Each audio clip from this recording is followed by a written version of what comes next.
దగ్గర నుంచి బలవంతంగా గెంటించుకుంటున్నటువంటి పరిస్థితి కావాలని జనానికి చూపిస్తున్న పరిస్థితి. రెండో వైపుకి వచ్చినప్పుడు రెండో కోణం, రెండో బొమ్మలో నాణ్యానికి రెండో వైపుకి వచ్చినప్పుడు ఈ ఫ్లో అంతా తెలుగుదేశం జనసేన వైపు వస్తా ఉంది. అంటే సహజంగా రాజకీయాల్లో ఉన్నటువంటి వాళ్ళు ఆ ప్రజాసేవ చేయాలనుకున్నా, లేకపోతే ప్రజలకు అందుబాటులో ఉండాలనుకున్నా గెలిచే రాజకీయ పార్టీ వైపు, బలమైన రాజకీయ పక్షాల వైపు ఆ ప్రయాణం ఉంటుంది. ఆ క్రమంలో ఈ రోజు తెలుగుదేశానికి జనసేన వైపు, ఆ కూటమి వైపు కూడా నడుస్తా ఉన్నారు. ఎవరికి నచ్చిన పార్టీలో, ఎవరికి అవకాశం ఉన్న పార్టీలోకి వాళ్ళు వస్తా ఉన్నారు. అయితే ఇక్కడ మీరు అన్నట్టు ఈ ఫ్లో ఓవర్ఫ్లో అవుతుందా? ఇప్పుడు మేమే చెప్తున్నాం, అక్కడ చెత్త ఒకసారి చెత్తను తీసుకుపోయి ఒకసారి అయితే అది బంగారం అవుతుందా అని. అక్కడ పనికిరాని వాడైతే మా దగ్గరకు వస్తే గొప్పవాడు అయిపోతాడా? ఇప్పుడు ఆ బాప్తిజం వచ్చేసిద్దా? పవిత్రుడు అయిపోతాడా? మేము ఒప్పుకోవట్లేదు ఆ మాటని. మేమేమంటున్నామంటే ఇందులో యోగ్యత ఉన్నటువంటి వాళ్ళ వరకే మా దగ్గర స్థానం ఉంటుంది. అయితే యోగ్యతను నిర్ధారించేటువంటి అంశంలో కూడా మేము నిర్ధారించిన ప్రతిదీ కూడా ఏదో ఒక సైంటిఫిక్ గా ఒక ల్యాబ్ లో నిర్ధారణ చేసి దాని పర్సంటేజ్ తీసినట్టుగా మానవ సంబంధాల్లో తీలేం. కాబట్టి కొన్నిసార్లు ఇప్పుడు మనం ఒక గాలి వెలుతురు కోసం, ఒక ఆరోగ్యం కోసం కిటికీ తీస్తాం. తీసినప్పుడు గాలితో పాటుగా చెత్త వస్తుంది, దోమలు వస్తాయి, పక్కన ఉన్న మురుగు వాసన వస్తుంది. ఇది చాలా సహజమైన ప్రక్రియ. అయితే వీటిని ఫిల్టర్ చేసుకోవాలి.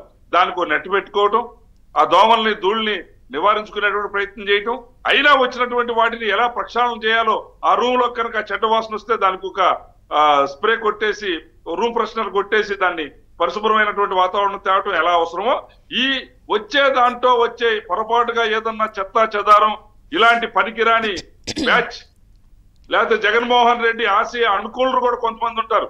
వాళ్ళు ఎవడైనా చొరబడితే వాళ్ళందరినీ ఎక్కడ ఉంచాలో, ఏం చేయాలో విశేష రాజకీయ అనుభవం కలిగినటువంటి రాజనీతిజ్ఞుడైనటువంటి చంద్రబాబు నాయుడు గారి నేతృత్వంలో ఉన్నటువంటి ఈ కూటమిని ఖచ్చితంగా కూడా అలాంటి చెత్తని ఎక్కడ పెట్టాలో, ఎలా పెట్టాలో, ఆ చెత్తని కంపోస్ట్ గా ఎలా వాడుకోవాలో, దాంట్లో నుంచి ఎర్రలను తయారు చేసి ఒక బలమైనటువంటి నేలను ఏ విధంగా సారవంతమైన నేలను తయారు చేయాలో. సారవంతమైన వాళ్ళని పెట్టుకుంటున్నప్పుడు అక్కడ వద్దు అనుకుంటున్న వాళ్ళు, లేదా మాకే వద్దు బాబోయ్ అని చెప్పారు కదా మీరు అన్న ఆ రెబెల్స్ అందరూ ఇక్కడికి వస్తే ఎట్లా అకామిడేట్ చేస్తారు? ఇక్కడ ఆల్రెడీ ఈ 4.5 ఏళ్ళు వీళ్ళు వాళ్ళు బాగా కొట్టుకున్నారు కదా, నువ్వని. ఇప్పుడు ఈ అకామిడేషన్ ప్రాబ్లమ్స్ లో మీకు తలనొప్పులు ఉన్న వాళ్ళతో రావా, లేదా ఉన్న వాళ్ళు అలగరా? ఇవన్నీ కూడా మీకు కూడా బాగా గాలి వీస్తున్నప్పుడు మీకు కూడా ఇవన్నీ తలనొప్పులేగా. ఒకటండి, అంటే తలనొప్పులు వచ్చే స్థితిలోకి వాళ్ళకి ఈసారి చంద్రబాబు నాయుడు గారు చాలా స్పష్టంగా కూడా చెప్పారు. రాష్ట్రంలో, మీరు మంచి ప్రశ్న అడిగారు, రాష్ట్రంలో ఎవరికైనా కన్ఫ్యూజన్ ఉంటే అది కూడా క్లియర్ అవటానికి నేను చెప్తాను సమాధానం. చెప్పండి. ఈ రోజు చంద్రబాబు నాయుడు గారు గత 4 సంవత్సరాలుగా ఈ రాష్ట్రంలో ఒక రాక్షస పాలన జరిగిన తర్వాత జగన్మోహన్ రెడ్డి లాంటి ఒక నీచ మనస్తత్వం కలిగినటువంటి వ్యక్తి ప్రజాస్వామ్యాన్ని అపహాస్యం కూలీ చేసినప్పుడు ప్రతిపక్ష రాజకీయ పక్షాలని ఈ రోజు భుజం కాసి ఈ దుర్మార్గానికి వ్యతిరేకంగా నిలిచి పార్టీకి అండగా ఉండి పార్టీని స్థితికి తీసుకొచ్చినటువంటి ఏ కార్యకర్త యొక్క రుణం కూడా నేను ఉంచుకోను. మీ అందరూ ఈ సమాజం కోసం ఈ పార్టీని నిలబెట్టిన తీరు అమోఘం, అద్భుతం, అద్వితీయం. మీకు జరగాల్సిన న్యాయం జరుగుతుంది అని చెప్పి చంద్రబాబు నాయుడు గారు చెప్పారు. ఈ క్రమంలో ఈ రోజు ఎవరు వచ్చినా, ఏ స్థాయి వాళ్ళు వచ్చినా,